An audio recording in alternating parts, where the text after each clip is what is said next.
He hadn't seen them in years. The classmates who once laughed at his worn-out shoes and mocked the color of his skin were now hosting a glamorous reunion. To them, he was still the poor boy they believed would never escape his past. But when he walked through those doors, carrying a secret worth more than all their arrogance combined, the night would take a turn none of them expected. What happens when the one they tried to break returns more powerful than they could ever imagine? The world had always told Marcus where he didn't belong.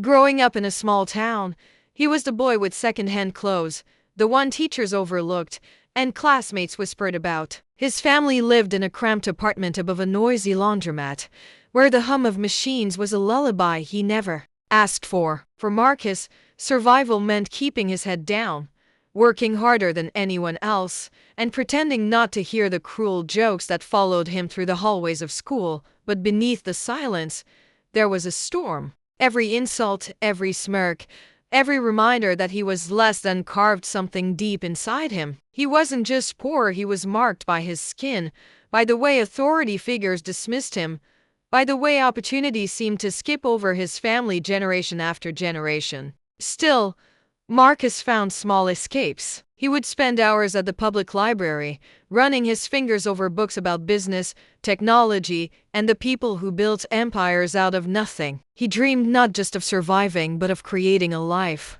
no one could laugh at. After high school, when others left for college parties and family-backed internships, Marcus stayed behind. He worked double shifts stocking shelves in the early mornings and cleaning offices at night. What his classmates didn't know was that every spare dollar went into something bigger. While others saw a janitor's son, Marcus saw himself as a student of life. He studied quietly, investing time in online courses, learning how money moved, how businesses were born, how ideas could shape futures. It was lonely work. Nights stretched long, and sleep often came in short, restless bursts. But Marcus carried a fire in him, an unshakable belief that the world had already taken enough from him and his family. His mother, worn from years of cleaning houses where she was rarely looked in the eye, was his reminder of why he couldn't give up. Every time she came home with tired hands and forced smiles, Marcus made himself a promise. One day, they would never bow to anyone again. Still, the shadows of his past never left. He couldn't walk through his old neighborhood without feeling the sting of memories, laughter that wasn't kind, doors that closed in his face, teachers who told him college wasn't for everyone when what they really meant was not for you yet. What no one saw was the strength he was building in silence. And then came the invitation. A glossy envelope slipped into his mailbox, announcing a grand reunion. The names of his old classmates were printed proudly, many of them boasting careers and lifestyles that had once seemed untouchable. For most, it was just a night to reconnect. For Marcus, it was a reminder, a return to the place where he was branded as nothing. He held the invitation for a long time, remembering the sting of those years. Something inside him stirred. They expected the same Marcus, the boy with no car, no future, no worth. But they didn't know what the years had turned him into. They didn't know the fortune he had quietly built, the success born from every insult they had thrown at him. The stage was set. A boy they tried to bury was coming back, not as their victim, but as a man whose very presence would shake the foundation of everything they thought they knew. What none of them realized was that this night, this reunion, wouldn't just be a gathering. It would be a reckoning.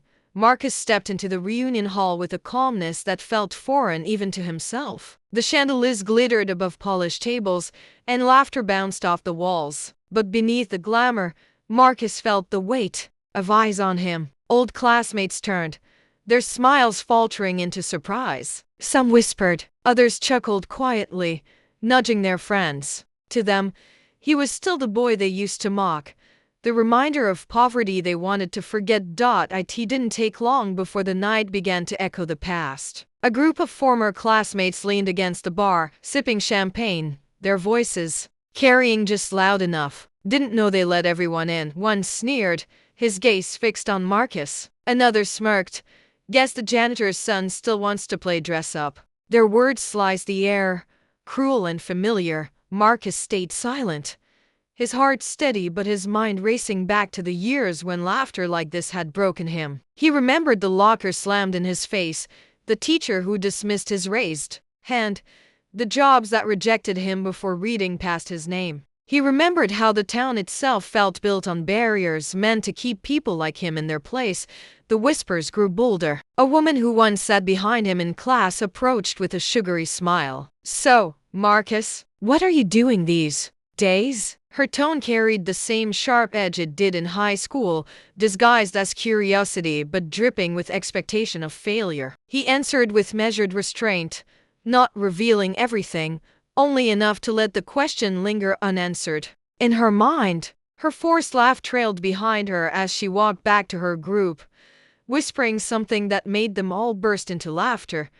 But the night wasn't done testing him. The host, one of the old popular boys, now a successful local politician, decided to make Marcus the evening's entertainment. Taking the microphone, he gestured toward Marcus with a grin that masked something darker. "We're honored to have Marcus here tonight. I mean, it's always inspiring to see someone from humble beginnings show up and still try to shine. Let's give him a hand." The applause was thin, mocking. Marcus could feel the spotlight burn on his skin.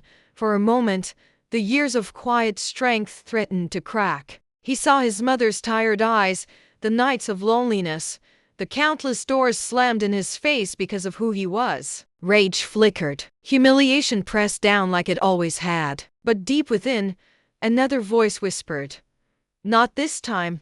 The room's energy shifted. A few classmates, genuinely curious about his presence, leaned in, wondering why Marcus hadn't snapped, why he carried himself differently. Something about his silence unnerved them. He wasn't the Marcus they remembered. He wasn't crumbling. And then, the ultimate slight came. The bartender, assuming Marcus didn't belong, asked him for an employee badge before serving him a drink. The room went still for a second, waiting to see how he would react. To them, Marcus wasn't a guest, he was still the boy meant to serve, not be served. Marcus took a slow breath. The sting was sharp, but it was also the final reminder of everything he had endured. Every prejudice, every doubt, every injustice, stitched into the fabric of his past. But what the room didn't know, what not even the smirking politician at the microphone understood, was that Marcus had been carrying a truth powerful enough to turn this entire reunion upside down.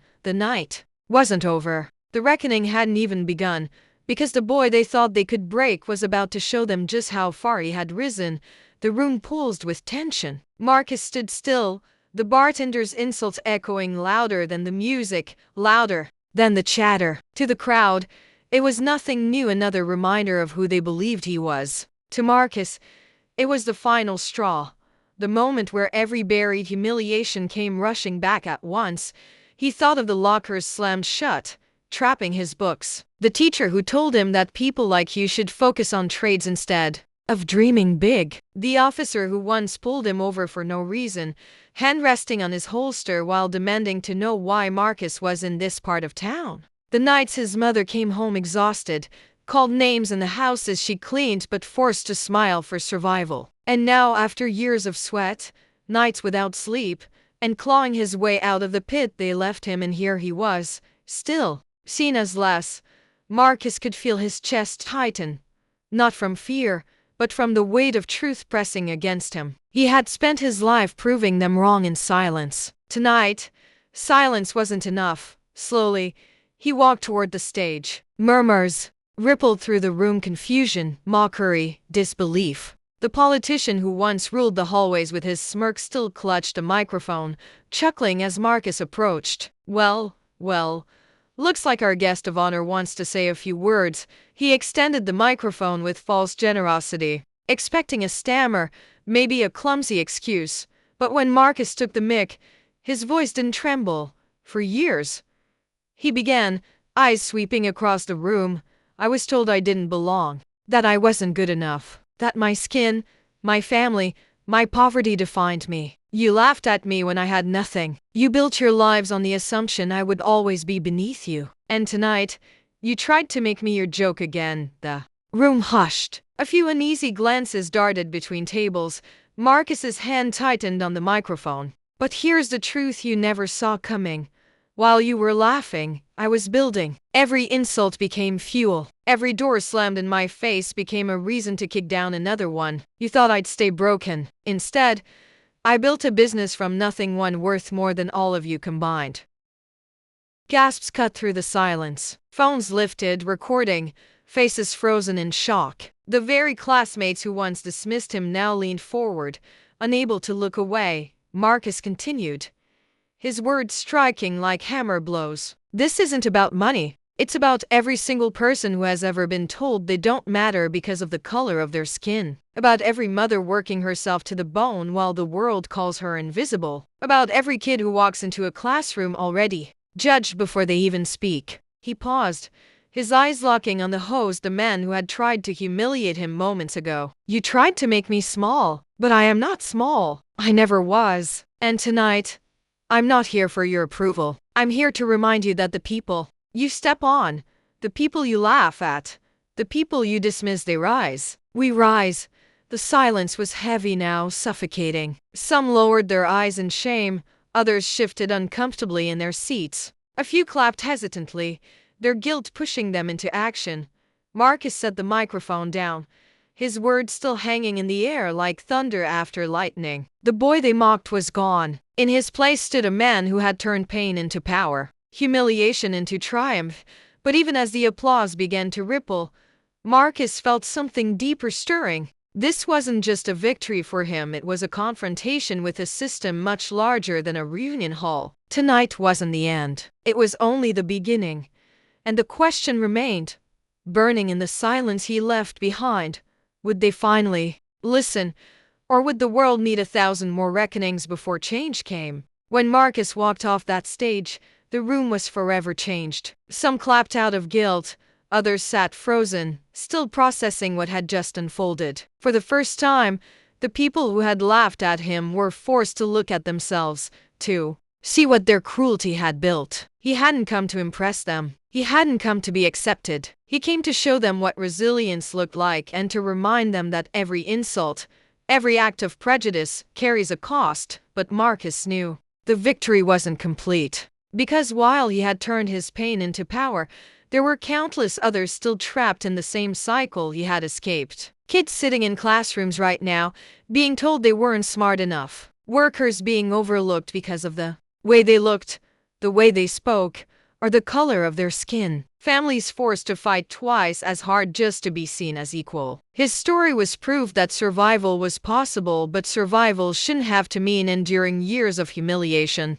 Before being recognized as human. In the days that followed, the whispers spread beyond the reunion hall. Videos of his speech traveled through social media, reaching people who had never met him but saw themselves in his words. Strangers wrote to him, saying his story gave them hope, courage, or simply the reminder that they weren't alone. For Marcus, that was the real reward, not the applause of former classmates, but the knowledge that his journey carried weight far beyond one room. And yet, beneath the celebration, a sobering truth remained. Marcus was an exception in a system designed to break people like him. For everyone who managed to rise, thousands were still being crushed beneath the same prejudices, the same injustices. Racism wasn't confined to childhood bullies or arrogant classmates. It lived in boardrooms and schools, in the quiet assumptions that shaped lives before they even began. His success was not proof that the system worked, it was proof that he had survived in spite of it.